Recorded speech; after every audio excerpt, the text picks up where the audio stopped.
Hey everyone, want to permanently delete your Instagram account this year? Here are the step-by-step guide on how to do it.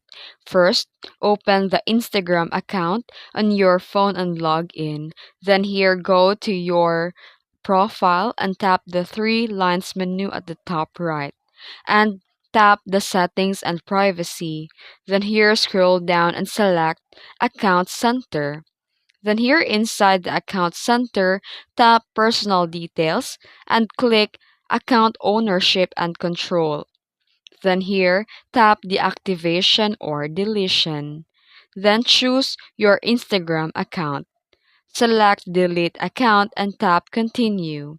You need to follow the prompts and enter your password to confirm. Your account and data will permanently deleted after 30 days. If you log back in within that time, you can cancel the deletion. And that's it. By following these simple steps, you can able to delete the Instagram account. And it's really working. If you found this video helpful, don't forget to like and subscribe for more tutorials. Thanks for watching.